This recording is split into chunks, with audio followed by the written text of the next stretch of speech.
இந்த மாதத்தினுடைய வாக்குத்த வசனமாக நம்ம வாசிக்க போகிறோம். பிரசங்கி 8ஆம் அதிகாரம், பழைய ஏற்பாட்டில் 797வது பக்கம், 797வது பக்கத்தில் இருக்கிறது. பிரசங்கி 8ஆம் அதிகாரம் 12ஆம் வசனத்தை நம்ம எல்லாரும் சேர்ந்து வாசிக்கலாம். பாவி 100 தரம் பொல்லாப்பை செய்து நீடித்து வாழ்ந்தாலும் என்ன, தேவனுக்கு அஞ்சி அவருக்கு முன்பாக பயந்திருப்பவர்களே நன்றாயிருப்பார்கள் என்று அறிந்திருக்கிறேன். அல்லேலூயா, ஆமென். இந்த வசனத்தின் மேலே உங்களுடைய கரங்களை வைத்து, இந்த அக்டோபர் மாதத்தில் நிச்சயமாய் நான் நன்றாக இருப்பேன், நான் தேவனுக்கு பயந்து அவருக்கு அஞ்சி வாழ்கிறதுனால இந்த மாதத்தில் நான் நன்றாக இருப்பேன், என்னுடைய குடும்பம் நன்றாக இருக்கும், என்னுடைய பிள்ளைகள் நன்றாக இருப்பார்கள் விசுவாசிக்கிறவங்க அந்த வசனத்தை அப்படியே விசுவாசித்து வாயில திறந்து கர்த்தரை ஸ்தோத்திரிக்கலாமா? ஸ்தோத்திரம், ஸ்தோத்திரம், ஸ்தோத்திரம், ஸ்தோத்திரம், ஸ்தோத்திரம். ஆமென், ஆமென். உட்காருவோம். இந்த அருமையான காலையில் இந்த அக்டோபர் மாதத்தினுடைய வாக்குத்த வசனத்தை மீண்டும் ஒரு விஷயம் நான் வாசிக்கிறேன். பிரசங்கி 8ஆம் அதிகாரம் 12ஆம் வசனம், அதனுடைய பிற்பகுதி, தேவனுக்கு அஞ்சி அவருக்கு முன்பாக பயந்திருக்கிறவர்களே நன்றாயிருப்பார்கள் என்று அறிந்திருக்கிறேன். அல்லேலூயா, ஆமென். இந்த அதிகாரத்தை அல்லது இந்த புத்தகத்தை எழுதின சாலமோனுக்கு ஒரு அறிவு இருந்தது. அது என்ன அப்படின்னு சொன்னால், அவர் தன்னுடைய வாழ்க்கையின் மூலமாக கற்றுக்கொண்ட ஒரு பாடம், தேவனுக்கு யார் அஞ்சி அவருக்கு பயந்து நடக்கிறார்களோ அவர்கள் நிச்சயமாக நன்றாக இருப்பார்கள். அல்லேலூயா, ஆமென். அதே வேளையில் அவன் இன்னொரு காரியத்தை நம்முடைய வாழ்க்கையில் பார்த்தான். அது என்ன அப்படின்னு சொன்னால், பாவிகள் 100 தரம் பொல்லாப்பை செய்தாலும் அவங்க எப்படி வாழ்கிறார்களாம்? நீடித்து வாழ்கிறார்கள். அதையும் அவன் பார்த்தான். ஆனால் என்ன அப்படின்னு சொன்னால், பாவிகள் என்னதான் 100 தரம் பொல்லாப்பை செய்து நீடித்து வாழ்ந்தாலும் அது அவங்களுடைய சந்ததிக்கு எந்த விதத்திலும் நன்மையாக என்ன பண்ணாது? அமையாது. ஒருவேளை இன்னைக்கு நம்ம வாழ்ந்து கொண்டிருக்கிற நாட்களில் கூட ஆண்டவருக்கு பயந்து வாழ்கிறத விட ஆண்டவருக்கு பயப்படாமல் பொல்லாப்பை செய்து வருகிற எத்தனையோ பாவியான மனுஷர்கள், பாவமான வாழ்க்கையில் இருக்கிற மனுஷங்க ரொம்ப செல்வ செழிப்பாக எந்த ஒரு பிரச்சனையும் இல்லாதது போல தெரியலாம். ஆனால் நிச்சயமாக அது அவங்களுடைய வாழ்க்கையின் முடிவில் அது அவங்களுக்கு எந்த ஒரு பயனையும் தராது. அவர்கள் நித்திய ஜீவனுக்குள்ளே பிரவேசிக்கிறது மாத்திரமல்ல, அவர்களுடைய சந்ததிக்கும் மிகப்பெரிய ஒரு சாபத்தை அவங்க என்ன பண்ணுறாங்க?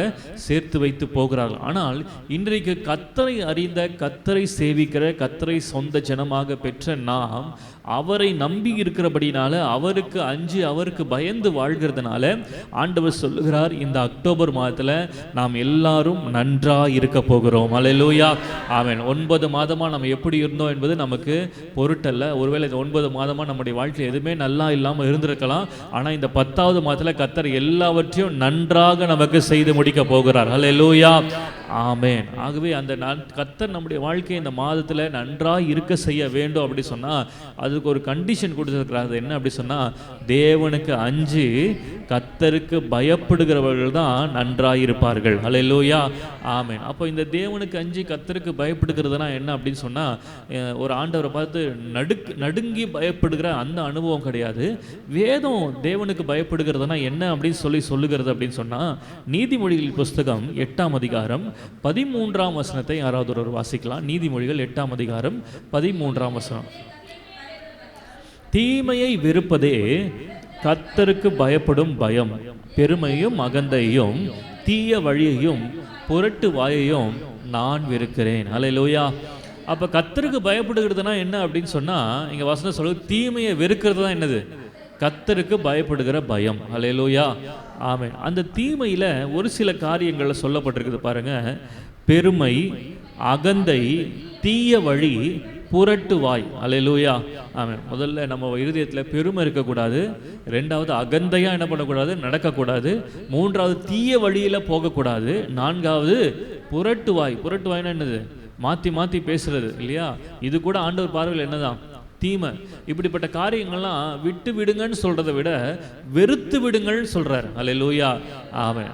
நம்ம எப்படி சில நேரங்களில் சில மனிதர்களை வெறுத்து விடுகிறோமோ அதுபோல் ஆண்டவர் சொல்கிற தீமையை நீ வெறுத்தாதான் கர்த்தருடைய பார்வையில் அவருக்கு பயப்படுகிற பயத்தை போல இருக்கும். அல்லேலூயா. நான் கர்த்தருக்கு பயப்படுகிறேன்னு சொல்லிட்டு நம்ம வாழ்க்கையில் பெருமையும் அகந்தையும் தீய வழியில் நடந்து கொண்டு அல்லது புரட்டு வாயோடு மாற்றி மாற்றி பேசி சரியான சொல் தவறுகிறவன் பூரண புருஷன் அல்ல அப்படி சொல்லி வசனம் சொல்லுகிறது. ஆகவே சொல் தவறாதது காரியங்கள், இந்த காரியங்கள் நம்முடைய வாழ்க்கையில் இருக்கும்னா ஆண்டவர் பார்வையில் என்ன அப்படி சொன்னால் நம்ம கர்த்தருக்கு பயப்படுகிற பயம் நமக்குள்ள இல்லைன்னு அர்த்தம். ஆனால் இந்த காலவில் ஆண்டவர் இந்த மாதத்தில் நம்மை நன்றாக இருக்க செய்யணும்னா தீமையை வெறுக்கிறவர்களாய் காணப்பட வேண்டும். அல்லேலூயா, ஆமென். பாருங்க, நீதிமொழிகள் 16ஆம் அதிகாரம் 6ஆம் வசனம் சொல்லுகிறது, கிருபையினாலும் சத்தியத்தினாலும் பாவம் நிவிர்த்தியாகும், கர்த்தருக்கு பயப்படுகிறதுனால் மனுஷர் தீமையை விட்டு விலகுவார்கள். அல்லேலூயா, ஆமென். நம்ம கர்த்தருக்கு பயந்தா தீமையை விட்டு என்ன பண்ணணுமா? விலக வேண்டும். நீதிமொழிகள் 14:16 சொல்லுகிறது, ஞானம் உள்ளவன் பயந்து தீமைக்கு விலகுகிறான். அல்லேலூயா, ஆமென். நம்ம ஞானம் உள்ளவர்களாக நடந்து கொள்ள வேண்டும். நாட்கள் பொல்லாதவைகளானதால் காலத்தை பிரயோஜனப்படுத்திக் கொள்ளுங்கள் சொல்லி வேதம் சொல்லுது இல்லையா? அப்ப ஞானம் உள்ளவர்கள் காலத்தை பிரயோஜனப்படுத்திக் கொள்வார்கள். எப்படி பிரயோஜனப்படுத்திக் கொள்வாங்கன்னா, கர்த்தருக்கு பயந்து தீமைக்கு விலகுகிறதின் மூலமாக நம்ம என்ன செய்கிறோம் அப்படி சொன்னால், கர்த்தருக்கு பயப்படுகிற பயத்தை நம்முடைய வாழ்க்கையில் கடைப்பிடிக்கிறவர்களாய் காணப்படுகிறோம். அல்லேலூயா, ஆமென். மாத்திரமல்ல, இந்த தீமையான காரியங்கள் பாருங்க, வெளியரங்கமாக இருக்கிறத காட்டிலும் நம்ம இதுக்கு முன்னாடி வாசித்த நிறைய காரியங்கள் எங்கே ஆரம்பிக்குதுன்னா நம்முடைய இருதயத்தில் ஆரம்பிக்குது. அல்லேலூயா, பெருமை, அகந்தை, தீய வழிகள், புரட்டுவை, இதெல்லாம் முதல்ல எங்க இருந்து ஆரம்பிக்கிறோம்? நம்முடைய இருதயத்திலிருந்து ஆரம்பிக்குது. ஆகவே தீமையான காரியங்கள் என்னென்னலாம் இருக்குது அப்படின்னு சொல்லி நம்ம வாசிக்கும் பொழுது, ஆண்டவராகிய இயேசு கிறிஸ்து இந்த பூமியில் வாழ்ந்தபோது ஒரு சில காரியங்களை சொன்னார் பாருங்க. மார்க் எழுதின சுவிசேஷம் 7ஆம் அதிகாரம், மார்க் 7ஆம் அதிகாரம் 21ஆம் வசனத்திலிருந்து 23ஆம் வசனம் வரைக்கும் யாராவது வாசிக்கலாம்?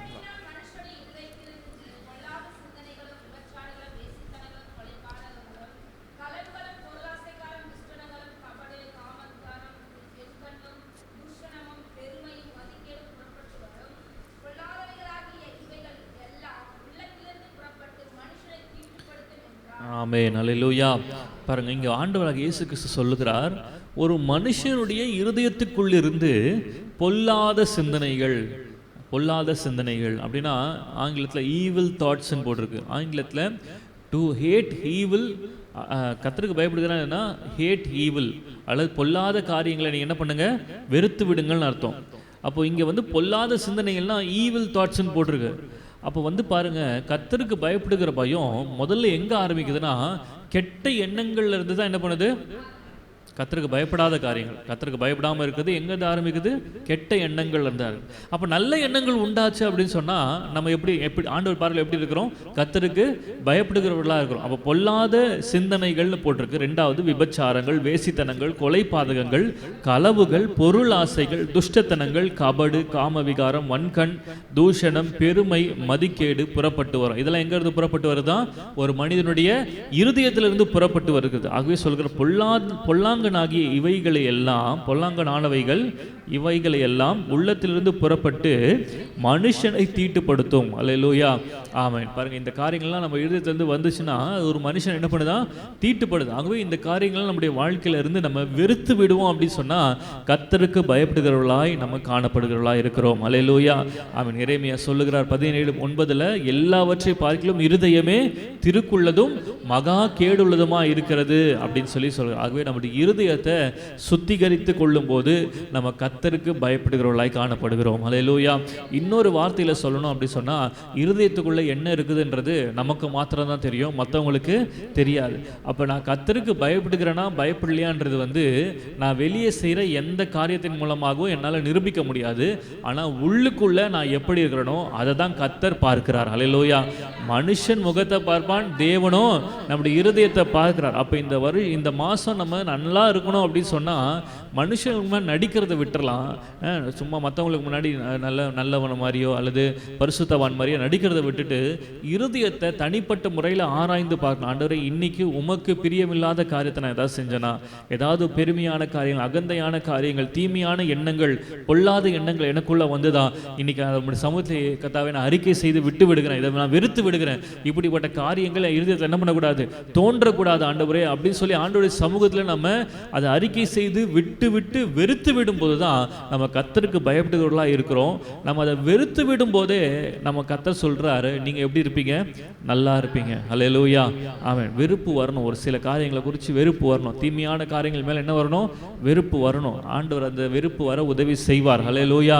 ஆண்டவர், இது செய்யறது தப்புன்னு எனக்கு தெரியுது, ஆனா இதை என்னால் விட முடியல அப்படின்னு சொல்லி நீங்க ஏதாவது நினைச்சிட்டு இருப்பீங்கன்னா இந்த காலவெல்லாம் ஆண்டவருடைய சமூகத்தில் கேட்டா கர்த்தர் அதை வெறுத்து விடுகிறதுக்கு உண்டான பலனை உங்களுக்கு கொடுப்பார். கொடுப்பார். ஹல்லேலூயா, ஆமென். ஆகவே இந்த காலவில் வேதத்தில் அநேக ஜனங்கள் கர்த்தருக்கு பயந்து வாழ்ந்ததுனால அவங்க வாழ்க்கையில் அநேக ஆசீர்வாதங்களை பெற்றுக்கொண்டாங்க. பாருங்கள், ஆரம்பத்தில் நான் சொன்னேன் இந்த வசனத்தினுடைய 8 பிரசங்கி 8:12 முதல் பகுதி இப்படி என்ன சொல்லுது அப்படி சொன்னால், பாவி 100 தரம் பொல்லாப்பை செய்து நீடித்து வாழ்ந்தாலும் என்ன அப்படின்னு சொல்கிறார். அப்படின்னா என்ன அர்த்தம் அப்படின்னு சொன்னால், பாவிகளாய் வாழ்கிறவங்க நீடித்து வாழ்கிறாங்க, சந்தோஷமாக வாழ்கிறாங்க, பணத்தோடு வாழ்கிறாங்க, செல்வ செழிப்பாக வாழ்கிறாங்க. ஆனால் அதே வேளையில் கர்த்தருக்கு பயந்து வாழ்கிற நம்முடைய வாழ்க்கையில் அவங்களுக்கு இருக்கிற ஆசீர்வாதம் இருக்குதா அப்படின்னு பார்த்தா நிறைய நேரங்கள் இல்லை. அட்லீஸ்ட் ஆசீர்வாதம் இல்லாமல் இருந்தால் கூட பரவாயில்ல, பிரச்சனைகள் இல்லாமல் இருக்குதா அப்படின்னு பார்த்தா அதுதான் அதிகமாக என்ன பண்ணுது, காணப்படுது. அப்போ நான் கர்த்தருக்கு பயப்படுறதுனால எனக்கு என்ன பலன் அப்படின்னு சொல்லி நம்ம ஒரு வேளை கேட்குறவளாக இருக்கலாம். ஆனால் இதுக்கு ஒரு 2 பேரை உதாரணமாக நான் காமிக்கிற வேதத்திலேருந்து யோபு 1:1 நீங்கள் வாசித்தீங்கன்னா, ஊட்ஸ் தேசத்திலே யோபு என்னும் பேர் கொண்ட ஒரு மனுஷன் இருந்தான். அவனை குறித்து சொல்லப்பட்டிருக்கிறது, அவன் உத்தமனும் சன்மார்க்கனும் தேவனுக்கு பயப்படுகிறவன். அல்லேலூயா, தேவனுக்கு பயப்படுகிறவன், பொல்லாப்புக்கு விலகுகிறவன். இதுக்கு முன்னாடி நம்ம வாசிச்சோம் இல்லையா, பொல்லாத சிந்தனைகள், ஈவில் தாட்ஸ், அது மாதிரி பொல்லாப்புக்கு விலகுறவன் யாரு? அவன் பேர் என்னது? யோபு. அப்போ இப்படிப்பட்ட மனுஷன் நிச்சயமாக ஆசீர்வாதமாக இருக்கணும், நல்லா இருந்திருக்கணும் தான் நம்ம நினைப்போம். அவன் நல்லா தான் இருந்தான். ஆனால் கர்த்தருக்கு பயந்து வாழ்ந்த அவனுடைய வாழ்க்கையில் அவன் எதிர்பாராத ஒரு பெரிய பிரச்சனை என்ன பண்ணிச்சு, ஒரே நாளில் எல்லாத்தையும் இழந்துட்டான். அவன் பிள்ளைகளை இழந்தான், அவனுடைய சொத்து செல்வங்கள் எல்லாவற்றையும் அவன் இழந்து போனான். ஆனால் பாருங்கள், அவன் கர்த்தருக்கு பயந்து வாழ்ந்த அந்த நாட்களை ஒருவேளை மனிதர்கள் அவங்களுடைய நண்பர்கள் கூட வந்து அவன் மேலே குறை இருக்குதுன்னு சொல்லி அவனை குற்றப்படுத்தி கொண்டே இருந்தாங்க. ஆனால் ஆண்டவர் அவனை மறக்கவே இல்லை. கர்த்தருக்கு பயந்து வாழ்ந்த அந்த வாழ்க்கையை தேவன் மறக்கலை. வசனம் என்ன சொல்லுது? 42ஆம் அதிகாரம் அந்த வசனத்தை வாசிங்க. யோபுடைய பின்னிலைமையை வாசிங்க பார்க்கலாம். யோபு தன் சிநேகிதருக்காக வேண்டுதல் செய்த போது கர்த்தர் அவன் சிறையிருப்பை மாற்றினார். யோபுவுக்கு முன்னிருந்த எல்லாவற்றை பார்க்கிலும் அவன் ரெட்டத்தனியாய் கர்த்தர் அவனுக்கு கொடுத்தார். ஹல்லேலூயா, ஆமென். நான் சொல்கிறேன், இந்த மாதத்தில் கர்த்தர் இப்படிப்பட்ட காரியங்களை உங்கள் வாழ்க்கையில் செய்யணும்னா நம்ம கர்த்தருக்கு பயந்து தீமையை விட்டு விலகும் போது கர்த்தர் நாம் இழந்த எல்லாவற்றையும் ரெட்டத்தனியாய் நமக்கு கொடுக்க போதுமானவராக இருக்கிறார். ஹல்லேலூயா. ஒருவேளை நீங்கள் சொல்லலாம், நான் எந்த தப்பும் செய்ததில்லை, எந்த பாவமும் செய்ததில்லை, நான் நல்லா ஆண்டோடைய சமூகத்தில் ஒழுங்காக வேதம் வாசிக்கிறேன், பைபிள் படிக்கிறேன், ஆண்டவருக்கு பிரியமாக நடந்துக்கிறேன், ஆனால் என் வாழ்க்கையில் பிரச்சனைக்கு மேலே பிரச்சனை, இழப்புகளுக்கு மேலே இழப்புகள் நீங்கள் சொல்லிட்டு இருக்கலாம். ஆனால் கர்த்தர் சொல்லுகிறார், நீங்கள் உங்களுடைய வாழ்க்கையில தேவனுக்கு பயந்து வாழ்ந்தது நிமித்தமாக எப்படி யோபு தன்னுடைய வாழ்க்கையில இரட்டத்தனையாய் பெற்றுக்கொண்டானோ அது போல இந்த மாதத்துல கர்த்தர் நமக்கு இரட்டத்தனையான ஆசீர்வாதங்களை கொடுத்து நாம் நன்றாய் இருக்கும்படியாக கர்த்தர் உதவி செய்ய போகிறார். ஹல்லேலூயா, ஆமென். ஆகவே இந்த காலவில் கர்த்தருக்கு பயந்து வாழ்ந்த யோபுவை போல கர்த்தர் நமக்கும் நம்முடைய வாழ்க்கையில் அற்புதங்களை செய்வார். ஹல்லேலூயா, ஆமென். சங்கீதம் 34ஆம் சங்கீதம் 11-14ஆம் வசனத்தை வாசிக்கும் பொழுது, பிள்ளைகளே வந்து எனக்கு செவி கொடுங்கள், கர்த்தருக்கு பயப்படுதலை நான் உங்களுக்கு போதிப்பேன். 14ஆம் வசனம், தீமையை விட்டு விலகி நன்மை செய், சமாதானத்தை தேடி அதை தொடர்ந்து கொள். தீமையை விட்டு விலகி என்ன செய்ய ஆரம்பிக்கணுமா? நன்மையை செய்ய ஆரம்பிக்கணும். சமாதானத்தை தேடு, அதை தேடணும். நம்ம தான் சமாதானத்தை தேடி போகணும். யாரும் நம்மளை தேடி சமாதானத்துக்காக வரமாட்டாங்க, நம்ம தான் சமாதானத்தை தேடி போகணும். அதை தொடர்ந்து கொள். ஆண்டு இதெல்லாம் இந்த மாதத்தில் நமக்கு ஒரு ஆலோசனையாக சொல்கிறார். நீ கர்த்தருக்கு பயப்படுகிறவளா இருந்தனா யார்கிட்டலாம் சண்டை போட்டியோ அவங்ககிட்டலாம் போய் என்ன பண்ணு, சமாதானமாக நீ சமாதானத்தை தேடி போ. அது உன்னை தேடி வரலன்னா பரவாயில்ல, நீ என்ன பண்ணு, சமாதானத்தை தேடி போ, அதை தொடர்ந்து கொள். நீ தான் தொடர்ந்து போகணும். அது உன்னை தொடர்ந்து வரணும்னா முதல்ல சமாதானத்தை தேடி நாம என்ன பண்ணணும், தொடர்ந்து போகணும். இதெல்லாம் என்ன அனுபவம்னா கர்த்தருக்கு பயப்படுகிற அனுபவம். இப்படி மற்றவங்க மேலே நமக்கு பொறாமையும் வெஞ்சன்ஸோ உள்ளத்துக்குள்ளே வச்சுட்டு நம்ம கர்த்தருக்கு பயப்படுகிறோம்னு சொன்னால் நிச்சயமாக ஆண்டவர் பார்வையில் அது கர்த்தருக்கு பயப்படுகிறதா ஆண்டவர் கன்சிடர் பண்ணவே மாட்டார். அப்படி இல்லாத போது எப்படி நம்முடைய வாழ்க்கை, நம்முடைய குடும்பம் நல்லா இருக்கணும்? பாருங்கள், இன்றைக்கி ஆண்டவர் சாய்ஸை நம்ம கரங்களில் கொடுத்துருக்காரு. நம்ம குடும்பம் நாம நல்லா இருக்கணும்னா கர்த்தருக்கு பயந்து வாழணும். கர்த்தருக்கு பயந்து வாழ்கிற ஒரு அனுபவத்தில் என்ன அப்படி சொன்னால், நம்ம யாவரோடு கூடுமானவரை யாவரோடு சமாதானமாக இருக்க பழகி கொள்ளுங்கள், கற்றுக்கொள்ளுங்கள், வேதவசனம் சொல்லுகிறது. அப்போ இப்படிப்பட்ட காரியங்களை நம்ம செய்கிறவர்களாய் காணப்பட வேண்டும். அல்லேலூயா, ஆமென். ஆகவே வசனம் சொல்கிறது இல்லையா, நீ கர்த்தருக்கு பயப்படுகிறதே ஞானத்தின் ஆரம்பம், பரிசுத்தரின் அறிவு என்று சொல்லி நம்ம வாசிக்கிறோம். பாருங்க, ஆண்டவர் இதை நம்ம கிட்ட எதிர்பார்க்கிறார். நம்ம கர்த்தருக்கு பயப்படுகிறத கர்த்தர் என்ன பண்றாரு, எதிர்பார்க்கிறார். வேதத்தில் கர்த்தர் நம்ம கிட்ட எதிர்பார்க்கிற ஒரு காரியத்தை ஒரு மாதிரி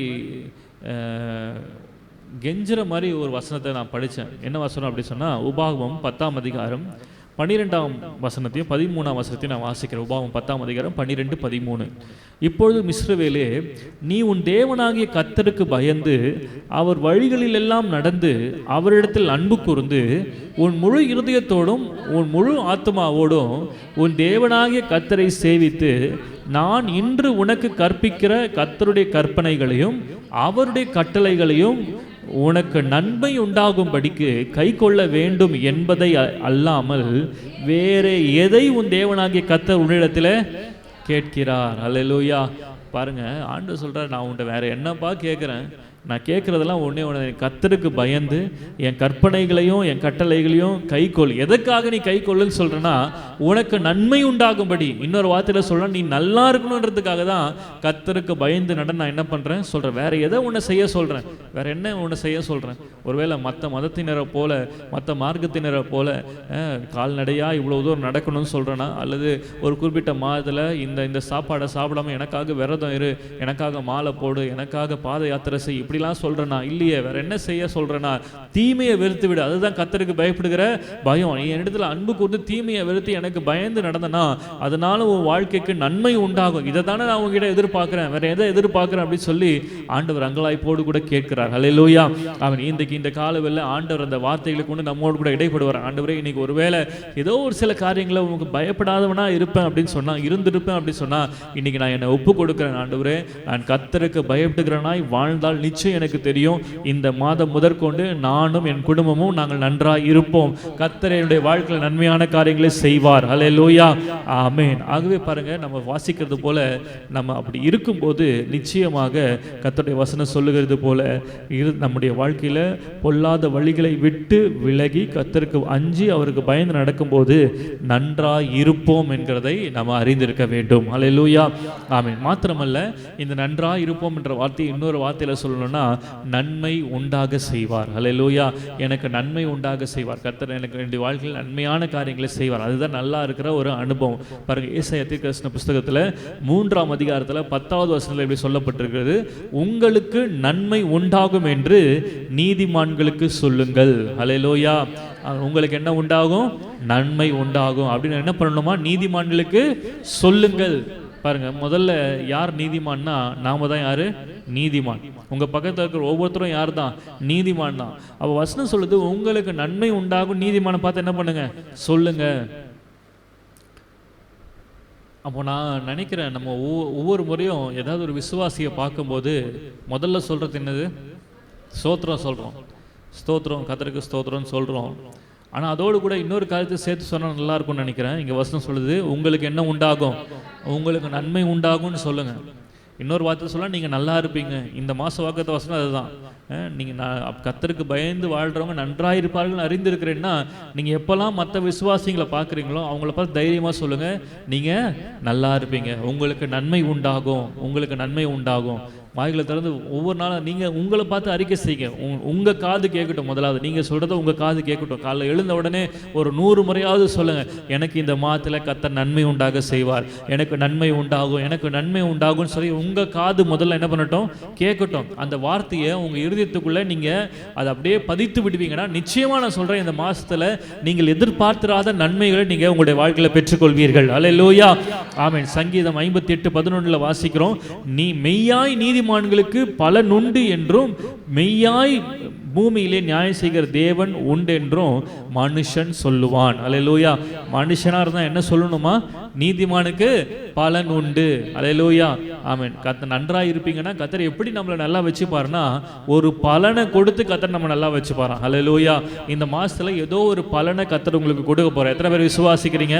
நீங்க நன்றா இருக்கணும்னா கர்த்தர் எப்படி நம்மளை நன்றா இருக்க வைக்கிறாருன்னா, நம்முடைய கிரியைகளுக்கான பலனை நமக்கு கொடுத்து அதை அனுபவிக்கிறதுக்கான பலனை நமக்கு கொடுத்து தான் கர்த்தர் நம்மை நன்றா இருக்க செய்வார். அல்லேலூயா. இன்னொரு வசனத்துல பிரசங்கி சொல்லுவாரு, அவர் கண்ட எல்லா காரியத்திலும் ஒரு மேன்மையான காரியம் என்ன அப்படி சொன்னால், நல்லா சாப்பிட்டு நம்ம சம்பாதிக்கிற சம்பாத்தியத்தினுடைய பலனை அனுபவிக்கிறத காட்டிலும் வேற நன்மை இந்த பூமியில் இல்லவே இல்லை அப்படின்னு சொல்கிற பாருங்க. எத்தனையோ பேர் நம்மளோட பணம் படைத்தவங்க, செல்வ செழிப்பாக இருக்கிறவங்க, அவங்களுக்கு அவங்க நினைச்ச ஆகாரத்தை என்ன பண்ண முடியாது, உட்கொள்ள முடியாது. ஏன்னா அவங்களுக்கு என்ன இருக்குது, சுகர் இருக்குது, பிபி இருக்குது, இப்படி பல பிரச்சனைகள் சரீரத்தில் இருக்கிறதுனால பணம் இருக்கலாம், ஆனால் அது அவங்களால என்ன பண்ண முடியலன்னா அனுபவிக்க முடியல. ஆனால் கர்த்தருக்கு பயப்படுறவங்களுக்கு கர்த்தர் கொடுக்கிற ஒரு ஆசீர்வாதம் என்னன்னா, இதெல்லாம் அனுபவிக்கக்கூடிய, நம்முடைய கிரியைகளின் பலனை அனுபவிக்கக்கூடிய ஒரு ஆசீர்வாதத்தை கர்த்தர் நமக்கு கொடுக்கிறார். அல்லேலூயா, ஆமென். ஆகவே இந்த மாதத்தில் என்னுடைய கிரியையின் பலனை நான் அனுபவித்து கர்த்தர் என்னை நன்றாயிருக்க செய்வார். அல்லேலூயா, ஆமென். இந்த மாதத்தில் என்னுடைய கிரியைகளுக்கு பலன் உண்டு, கர்த்தர் எனக்கு நன்மை உண்டாக செய்வார். இந்த காரியங்களாம் நீங்க ஒவ்வொரு நாளும் அறிக்கை செய்கிறவர்களா இருக்க வேண்டும். எரேமியா 32ஆம் அதிகாரம் 19ஆம் வசனம் சொல்லுகிறது, யோசனையில் பெரியவரும் செயலிலே வல்லவருமாய் இருக்கிறீர், அவனவனுக்கு அவனவனுடைய வழிக்கு தக்கதாகவும் அவனவனுடைய கிரியைகளின் பலனுக்கு தக்கதாகவும் அளிக்கும்படிக்கு உம்முடைய கண்கள் மனுபுத்திரருடைய எல்லா வழிகளின் மேலும் நோக்கமாய் இருக்கிறது என்று எரேமியா 32:19 சொல்லப்பட்டிருக்கிறது. என்ன சொல்லியிருக்கிறார்? அவனவனுடைய கிரியைக்கு பலனுக்கு தக்கதாக ஆண்டவர் அளிக்கிறார். நம்ம என்ன கிரியை செய்கிறோமோ அதற்கு சரியான பலனை கர்த்தர் நமக்கு கொடுப்பார். அல்லேலூயா, ஆமென். சத்தமா சொல்லுங்க, அல்லேலூயா, ஆமென். பாருங்க, 2 நாளாகமும் 6ஆம் அதிகாரம் 31ஆம் வசனத்துல கர்த்தருடைய வசனம் சொல்லுகிறது, தேவரீர் எங்கள் பிதாக்களுக்கு கொடுத்த தேசத்திலே அவர்கள் உயிரோடு இருக்கும் நாளெல்லாம் உமக்கு பயப்பட்டு உம்முடைய வழியிலே நடக்கும்படி தேவரீர் ஒருவரே மனுபுத்திரரின் இருதயத்தை அறிந்தவர் ஆனதால் நீர் அவனவன் இருதயத்தை அறிந்திருக்கிறபடியே அவனவனுடைய எல்லா வழிக்கு தக்கதாய் செய்து பலன் அளிப்பீராக. அல்லேலூயா. நம்ம என்ன கிரியையை செய்கிறோமோ அந்த பலனை தான் கர்த்தர் நமக்கு கொடுப்பார். அல்லேலூயா. அப்போ நம்ம என்ன செய்கிறோன்றதுல ரொம்ப கவனமாக இருக்க வேணும். நம்முடைய கிரியைகளின் பலனை அனுபவிப்பீங்க அப்படின்னு சொல்லி ஆண்டவர் சொல்லுகிறார். இந்த காலவெளியில் பாருங்க, நம்ம என்ன கிரியை செஞ்சிருக்கிறோம் கொஞ்சம் யோசிச்சு பாருங்க. அட்லீஸ்ட் கர்த்தருக்காக என்ன நான் கிரியை செஞ்சிருக்கிறேன், ஏதாவது கிரியை நம்ம செஞ்சிருக்கிறோமா? ஒன்று புரிந்து கொள்ள வேண்டும், எதுக்கு கிரியை சம்பந்தம் இல்லைன்னா ரட்சிப்புக்கு மாத்திரம்தான் கிரியை சம்பந்தம் இல்லை. ரட்சிப்பு இலவசம். ஏன்னா 2 தீமோத்தேயு 1ஆம் அதிகாரம் 9ஆம் வசனத்தில் வாசிக்கிறோம், அவர் நம்முடைய கிரியைகளின்படி நம்மை ரட்சிக்காமல் தம்முடைய தீர்மானத்தின்படி ஆதி காலம் முதல் கிறிஸ்து இயேசுவுக்குள் நமக்கு அருளப்பட்ட கிருபையின்படி நம்மை ரட்சித்து பரிசுத்த அழைப்பினால் அழைத்தார். நம்ம ஏதோ ஆண்டவருக்காக ஏதோ கிரியை செஞ்சதுனால கர்த்தர் நம்மை ரட்சிக்கல, அவருடைய அனாதி தீர்மானத்தின்படி கர்த்தர் நம்மை ரட்சித்திருக்கிறார். அல்லேலூயா. இது தேவனுடைய ஈவு. அதனால ரட்சிப்புக்கும் கிரியைக்கும் எந்த சம்பந்தம் இல்லை. ஆனால் நம்ம நல்லா இருக்கணும்னா, நம்ம பலனை அனுபவிக்கணும்னா அதில் கிரியைகள் நிச்சயமாக ஒரு பங்கு வகிக்கிறது. அல்லேலூயா. நம்ம என்ன கிரியை செய்கிறோமோ அதனுடைய பலனை என்ன பண்ணுவோமா? அனுபவிப்போம், நிச்சயமாக அனுபவிப்போம். வசனம் அதுதான் சொல்லுகிறது. 1 சாமுவேல் 26ஆம் அதிகாரம் 23ஆம் வசனத்தில் தாவீது சவுலை பார்த்து சொல்லுகிறான், கர்த்தர் அவனவனுக்கு அவனவன் நீதிக்கும் உண்மைக்கும் தக்கதாக பலன் அளிப்பாராக. அல்லேலூயா, ஆமென். பாருங்க, ஒரு முறை சவுலை ஆண்டவர் தாவீதுடைய கையில் ஒப்பு கொடுத்த போதும் கர்த்தரால் அபிஷேகம் பண்ணப்பட்ட இந்த சவுல் மேலே நான் கை போடுவதில்லைன்னு சொல்லி சவுலுடைய ஜீவனை தப்புவித்த போது தாவீது சவுலை பார்த்து சொல்றான், கர்த்தர் அவனவனுக்கு அவனவன் நீதிக்கும் உண்மைக்கும் தக்கதாக பலன் அளிப்பார். இந்த மாசம் கர்த்தர் உங்களை நல்லா வச்சுக்க போகிற ஒரு மாசமா இருக்கணும்னா நம்முடைய கை கிரியைகளுடைய பலனை கர்த்தர் நமக்கு கொடுக்க உண்மையுள்ளவராய் இருக்கிறார். அல்லேலூயா. அதுக்கு முதலாவது நம்ம கர்த்தருக்காக என்னென்ன கிரியைகளை நம்ம செய்திருக்கிறோம். 2 நாளாகவும் 15:7 இப்படிதான் சொல்லப்பட்டிருக்கிறது. 2 நாளாகவும் 15ஆம் அதிகாரம் 7ஆம் வசனம், நீங்களோ உங்கள் கைகளை நெகிழ விடாமல் திடன் கொள்ளுங்கள், உங்கள் கிரியைகளுக்கு பலன் உண்டு. அல்லேலூயா, ஆமென். ஒருவேளை பல கிரியைகளை செய்து எந்த பலனையும் இன்னும் ஒருவேளை உங்க வாழ்க்கையில நீங்க அனுபவிக்காம இருக்கலாம். ஆனா நான் சொல்றேன், கர்த்தர் நிச்சயமாய் உங்கள் கிரியைகளுக்கான பலனை இந்த மாதத்துல கர்த்தர் உங்களுக்கு கட்டளையிடுவார். அல்லேலூயா, ஆமென். ஆகவே கர்த்தருக்கும் தாழ்மைக்கும் கர்த்தருக்கு பயப்படுதலுக்கும் வரும் பலன் என்னன்னா ஐஸ்வர்யமும் மகிமையும் ஜீவனுமாம். இது நீதிமொழிகள் 22:4 சொல்லுது. அப்ப கர்த்தருக்கு பயப்படுகிறதுனால என்ன வருதா? பலன் வருது. அந்த பலன் என்னன்னு சொல்றாருன்னா ஐஸ்வர்யம், மகிமை, ஜீவன். இந்த மூன்றையும் கர்த்தர் நமக்கு கொடுக்கிறார். அப்ப கர்த்தருக்கு பயப்படுகிறதா எது அடங்கி இருக்கு அப்படின்னு சொன்னா ஏதோ ஒரு கிரியை அடங்கி இருக்கிறது. அப்ப தீமையை வெறுக்கிறது மாத்திரம் கர்த்தருக்கு பயப்படுகிறது அல்ல. கர்த்தருக்கு பயப்படுகிறதுனால கர்த்தர் நம்முடைய கிரியைகளுக்கு உண்டான பலனை கொடுக்கிற கொடுக்கிறவராய் இருக்கிறார். ஹல்லேலூயா, ஆமென். மார்க் 9ஆம் அதிகாரத்தில் 41ஆம் வசனம் இப்படி சொல்லப்பட்டிருக்கிறது, நீங்கள் கிறிஸ்துவின் உடையவர்களாய் இருக்கிறபடினாலே என் நாமத்தின் நிமித்தம் உங்களுக்கு ஒரு கலசம் தண்ணீர் குடிக்க கொடுக்கிறவன் தன் பலனை அடையாமற் போவதில்லை என்று மெய்யாகவே உங்களுக்கு என்ன பண்ணுகிறேன், சொல்லுகிறேன். ஹல்லேலூயா. என் நாமத்தின் நிமித்தம் ஒரு கிளாஸ் தண்ணி கொடுத்தா கூட அதனுடைய பலனை கர்த்தர் என்ன பண்றாராம், கொடுக்கிறார். அப்போ ஆண்டவருக்காக நீங்கள் அவருடைய நாமத்துக்காக நீங்கள் எந்த கிரியை செஞ்சாலும் அதனுடைய பலனை நிச்சயமாக நீங்கள் என்ன பண்ணுவீங்க, பெற்றுக்கொள்வீங்க. அது சிறிய கிரியையாக இருக்கலாம், பெரிய கிரியையாக இருக்கலாம். என்னால் என்ன முடியுமோ அதை நம்ம கிரியைகளாக செய்யும் போது கர்த்தர் நிச்சயமாக அதற்கேற்ற பலனை என்ன பண்ணுவார், கொடுப்பார். ஹல்லேலூயா, ஆமென். இந்த மாதத்தில் கர்த்தருக்காக கிரியை செய்கிறவர்களாக நம்ம இருக்கணும். கர்த்தருக்காக கிரியை செய்கிறவர்களாக இருக்கணும். பாருங்கள், ஒரு சில காரியங்களை சொல்கிறேன். கடந்த ஒரு மாதத்துக்கு முன்னாடி நினைக்கிறேன், நம்ம சபையில் அந்த பின்னாடி வால் கிளாக் என்ன பண்ணல, ஓடலை. அது உடஞ்சி போயிருந்தது, எல்லாரும் பார்த்தோம்.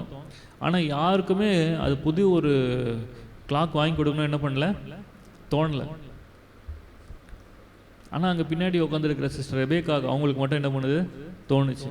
அவங்க ஒரு சின்ன ஒரு காணிக்கை கொடுத்து இந்த மாதிரி பாஸ்டர் இது கிளாக் ரொம்ப உடஞ்சிருக்குது, நீங்கள் புதுசாக ஒரு கிளாக் என்ன பண்ணுங்கள், வாங்கி மாட்டுங்க. இப்போ என்ன பண்ணியிருக்கிறோம், இப்போ புதுசாக ஒரு வால் கிளாக் என்ன பண்ணியிருக்கிறோம், வாங்கி மாட்டிருக்கோம். மறுபடியும் கொஞ்சம் நாள் கழித்து இந்த மாதிரி வெளியே ஒரு போர்டு வச்சா நல்லாயிருக்கும், இங்கே சர்ச்சை இருக்கிறதே தெரியல அப்படின்னு சொல்லி அதுக்கு ஒரு சின்ன ஒரு காணிக்கையை கொடுத்தாங்க. இதை வச்சு நீங்கள் இது பண்ணுங்க அப்படின்னு சொல்லி அவங்க கொடுத்தாங்க. பாருங்கள், இது மாத்திரமல்ல, நம்முடைய சபைக்கு ஒரு சில விசுவாசிகள் மாதம் மாதம் இந்த திருவிருந்துக்கு என்னால் முடிந்த காணிக்கை நான் என்ன பண்ணுறேன், கொடுக்குறேன் அப்படின்னு சொல்லி ஒரு சில பிள்ளைகள் திருவிருந்துக்காக மாதம் மாதம் காணிக்கை கொடுக்குறாங்க. இன்னும் ஒரு சிலர் மிஷினரி ஊழியங்களுக்காக மாதம் மாதம் நம்முடைய சபை மூலமாக தாங்கப்படுகிற மிஷினரிகளுக்காக என்ன பண்ணுறாங்க, பணங்களை கொடுக்குறாங்க. இப்படி நம்மால் முடிந்த கிரியைகளை தேவனுக்காக நம்ம செய்யும்போது நிச்சயமாய் அதற்கு பலன் உண்டுன்னு கர்த்தர் சொல்கிறார். ஹல்லேலூயா, ஆமென். சபையில் பல தேவைகள் இருக்குது. அந்த தேவைகளுக்காக நம்ம ஒருவேளை உடல் ரீதியாக எந்த ஒரு உழைப்பும் செய்யலைனாலும் நம்மால் முடிந்த அளவுக்கு நம்மால் இயன்ற காணிக்கைகளை கொடுத்து நம்முடைய கிரியைகள் மூலமாக தேவனுடைய ஊழியத்தை தாங்கும் போது கர்த்தர் அதற்குண்டான கிரியைகளுக்குண்டான பலனை கர்த்தர் கொடுப்பார். ஹல்லேலூயா, ஆமென். ஒருவேளை என்னால் பணமாக கொடுத்து உதவ முடியாதுன்னா நம்முடைய வேலைகள் மூலமாக, வேலை செய்கிறது மூலமாக நம்ம செய்யலாம். ஒருவேளை இன்னைக்கு இந்த சர்ச்சை பெருக்கிற வேலையாக இருக்கலாம், துடைக்கிற வேலையாக இருக்கலாம், அழகுபடுத்துகிற வேலையாக இருக்கலாம். உங்கள் வீட்டை எப்படி நீங்கள் அழகுபடுத்துறீங்க, ஏதாவது யூடியூப்பில் ஏதாச்சும் ஒரு டெக்கரேஷன் பொருள் வந்தால் உடனே வாங்கி என்ன பண்ணிடுறோம், வீட்டுக்கு வச்சிடுறோம். அது மாதிரி சபைக்கு நான் என்ன புதுசாக என்ன வாங்கி கொடுக்கலாம் அப்படின்ற சிந்தனைகள் உங்களுக்கு வந்தாலே போதும், கர்த்தர் அதுக்குண்டான பலனை உங்கள் வாழ்க்கையில் கொடுப்பார். ஹல்லேலூயா, ஆமாம். நிச்சயமாக அதை செய்வார். நீங்கள் கர்த்தருக்காக ஒரு காரியத்தை செஞ்சிட்டிங்கன்னா அதனுடைய பலனை அனுபவிக்காமல் போகவே மாட்டீங்க. ஹல்லேலூயா, ஆமென். ஒருவேளை நம்ம கர்த்தருக்காக செஞ்சு எதுவுமே அனுபவிக்காத மாதிரி தெரியலாம், ஆனால் நீதிமானுடைய முடிவு நன்மையாக இருக்கும். ஹல்லேலூயா. ஆனால் துன்மார்க்கனுடைய முடிவு அப்படி இருக்காது. நீதிமானுடைய முடிவோ நன்மையாக இருக்கும். கர்த்தர் அந்த பலனை அவனுக்கும் அவனுடைய சந்ததிக்கும் நிச்சயமாக என்ன பண்ணுவார், கொடுப்பார். கர்த்தருக்கு பயப்படுகிறவர்கள கர்த்தர் நன்றாக வைப்பார் என்கிறதுல சந்தேகமே இல்லை. ஹல்லேலூயா, ஆமென். ஆகவே இந்த காலவெளியில் நம்ம ஒரு தீர்மானம் எடுக்கலாம். ஆண்டவரே, என்னுடைய கிரியைக்கு பலனை கொடுக்கிறீர் என்று சொல்லியிருக்கிறீங்க, ஆனால் உமக்காக நான் எந்த ஒரு கிரியை என்ன பண்ணல, செய்யலை. ஒருவேளை கர்த்தருக்காக நீங்கள் என்னென்ன கிரியை செய்யணுன்றதை உங்கள் உள்ளத்தில் ஆண்டவர் போடுவார். நீங்கள் பணமாக உதவி செய்யலாம், அல்லது நீங்கள் வேலை செய்கிறது மூலமாக உதவி செய்யலாம், ஜெபிக்கிறது மூலமாக உதவி செய்யலாம், ஒருவருக்காக ஒருவர் கரிசனையோடு கூட விசாரிக்கிறது மூலமாக கிரியை செய்யலாம்.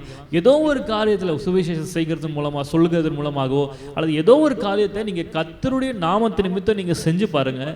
கர்த்தர் நிச்சயமாய் அந்த பலனை இந்த மாதத்தில் உங்களுடைய வாழ்க்கையில் கொடுப்பார். ஹல்லேலூயா. ஏன்னா கர்த்தருக்கு பயப்படுறவர்கள் எப்படி இருப்பாங்களா, நன்றாக இருப்பாங்கன்னா கர்த்தர் சொல்கிறார், எப்படி நல்லா இருப்பீங்கன்னா உங்கள் கிரியைகளுக்கான பலனை கொடுக்கிறதின் மூலமாக நான் உங்களை நன்றாக வைத்துக் கொள்வேன். ஹல்லேலூயா.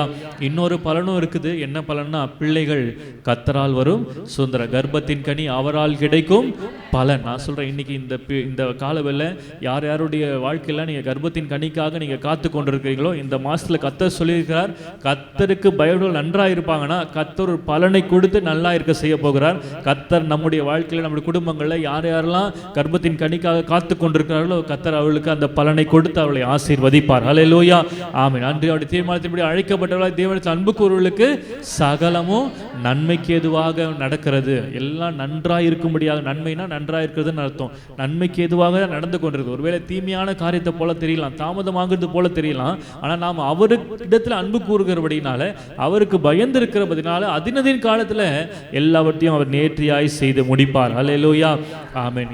இந்த யோசேப்புடைய வாழ்க்கை பாருங்க. அவன் வந்து ஒரு தீமையான காரியத்தை நான் செய்ய மாட்டேன் அப்படின்னு சொல்லி அவன் வந்து அந்த போத்திபாருடைய வீட்டில் அவன் சொல்றான், நான் தேவனுக்கு விரோதமாய் பாவம் செய்வது எப்படி அப்படின்னு சொல்லி தீமையை விட்டு விலகி ஓடினான், தீமையை வெறுத்தான். கர்த்தர் அவனை எப்படி ஆசீர்வதித்தார் என்கிறத நம்ம பார்த்தோம் இல்லையா? கர்த்தர் அவனை ராஜாவுக்கு அடுத்த ஸ்தானத்தில் உயர்த்தி அவனை ஆசீர்வதித்தார். அதுபோல கர்த்தர் அவனுடைய கிரியை கனப்படுத்தினது போல நம்முடைய ஒவ்வொருடைய கிரியையும் கர்த்தர் கனப்படுத்த அவர் போதுமானவராய் இருக்கிறார். ஹல்லேலூயா, ஆமென். இந்த வருடத்தில், இந்த மாசத்துல நம்ம நன்றாக இருக்க போகிறோம். ஒவ்வொரு நாளும் சொல்லிக்கிட்டே இருங்க. உங்க வாழ்க்கையில உங்க கண்ணு முன்னாடி எதுவுமே நல்லா இல்லாதது போல தெரியலாம், உங்க கண்ணு முன்னாடி எல்லாமே ஒரு பூஜ்யமா இருக்கிறது போல தெரியலாம், உங்க கண்ணு முன்னாடி எல்லாமே எதிர்மறையான காரியங்களா தெரியலாம், வீட்டில் ஒண்ணுமே இல்லை அப்படின்ற நிலைமையில நீங்க இருக்கலாம். ஆனா வாயை திறந்து சொல்லுங்க, நான் கர்த்தருக்கு பயப்படுகிறதுனால, நான் நீதிமானா இருக்கிறதுனால நீதிமானாகி எனக்கு நன்மை உண்டாகும். ஹல்லேலூயா, நீதிமானாகி எனக்கு நன்மை உண்டாகும், என் குடும்பத்துக்கு நன்மை உண்டாகும், என் பிள்ளைகளுடைய வாழ்க்கையில் நன்மை உண்டாகும். ஒவ்வொரு நாள் வாயில தந்து அறிக்கை செய்யுங்க.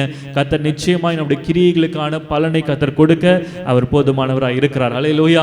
128ஆம் சங்கீதம் முதல் 2 வசனம் சொல்லுகிறது, கர்த்தருக்கு பயந்து அவர் வழிகளில் நடக்கிறவன் எவனோ அவன் பாக்கியவான், உன் கைகளின் பிரயாசத்தை நீ சாப்பிடுவாய், உனக்கு பாக்கியமும் நன்மையும் உண்டாயிருக்கும். ஹல்லேலூயா, ஆமென். பாருங்க, உன் கைகளின் பிரயாசத்தை நீ என்ன பண்ணுவ? சாப்பிடுவாய். இது என்னது அப்படி சொன்னா, கர்த்தர் நமக்கு கொடுக்கிற ஒரு மிகப்பெரிய ஆசீர்வாதம். ஹல்லேலூயா, ஆமென். பாருங்க, உன் கைகளின் பிரயாசத்தை நீ சாப்பிடுகிறதுனா என்னது அர்த்தம்? ஒவ்வொரு மாதமும் நீ சம்பாதிக்கிற சம்பாத்தியத்தை யார் சாப்பிடுவா? நீ சாப்பிடுவ. டாக்டர் என்ன பண்ண மாட்டார்? சாப்பிட மாட்டார். கடன்காரன் என்ன பண்ண மாட்டான்? சாப்பிட மாட்டான். போன வாரத்தில் ஒரு ஒரு ஒரு இதை படித்தேன். அதில் என்ன போட்டிருந்தாங்க அப்படி சொன்னால், ஆங்கிலத்தில் முதல்ல படிக்கிறேன், many R one medical bill away from bankruptcy. நிறைய பேர் வந்து நீங்கள் நல்லா இருக்கிறத மாதிரி நினச்சிட்டு இருக்கிறீங்க, ஆனால் ஒரே ஒரு மெடிக்கல் பில் போதும், ஹாஸ்பிட்டலில் இருக்கிற ஒரு பில் போதும், உங்கள் பேங்க்கில் இருக்கிற மொத்த பணமும் என்ன பண்ணிடும்? காலி ஆகிடுறதுக்கு.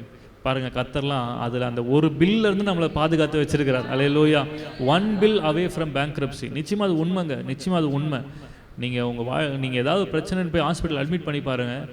கடந்த நாட்களில் இந்த பிரியா அவங்க அம்மாவுக்கு வந்து ஐசியூவில் வைக்கணும்னு சொல்லும்போது ஒரு நாளைக்கு எவ்வளோ சொல்கிறாங்க தெரியுமா? 45,000 என்ன பண்ணுறாங்க சொல்கிறாங்க. ஒரு நாளைக்கு 45,000. நேற்று தினத்தில் அருமையான சிஸ்டர் எல்ரா சிஸ்டர் அவங்களுடைய வீட்டில் குடும்ப ஜெபம் நடந்து அவங்களுடைய மகள் ஒரு சாட்சி சொல்லும்போது, அவங்க அந்த ஹாஸ்பிட்டலில் போய் அவங்க அட்மிட் பண்ணும்போது டாக்டர் சொல்கிறாங்களா, உடனே கால் எடுத்து ஆகணும் அப்படின்னு சொல்லிட்டு அவங்க சொல்கிறாங்க, நீங்கள் இன்னையோட நைட்டாக நீங்கள் வந்து 3 லட்சம் என்ன பண்ணணும், கட்டணும் அப்படின்னு சொல்கிறாங்க. அப்போ அவங்க பேங்க் பேலன்ஸை பார்க்குறாங்கன்னா 13,000 தான் இருக்குதான். அவங்க அந்த நேரத்தில் அழுது சாட்சி சொன்னாங்க, எனக்கு அந்த நேரத்தில் என்ன பண்ணுறதுனே தெரியல, எல்லா சூழ்நிலையும் அடைக்கப்பட்டது, நாங்கள் யார்கிட்ட போய் கேட்குறது ஆண்டவரே. பாருங்கள், ஒரே ஒரு நிமிஷத்தில் பாருங்கள், அவங்க பணம் பேங்க்ரப்சினா என்ன அர்த்தம்? உங்கள் பணத்தில் பேங்க் பேலன்ஸ் 0ன்றது மாத்திரம் இல்லை, மீதி காசுக்கு எங்கே போக முடியும்? 3 லட்சம் எங்கே இருக்குது? 13,000 எங்கே இருக்குது? ஆனால் அந்த நேரத்திலும் கர்த்தர் அவங்களுடைய சொந்தக்காரங்க மூலமாக அவங்க எங்கெங்கெல்லாம் பணத்தை கேட்டாங்களோ அவங்க மூலமாக தேவைகளை சந்தித்தார்.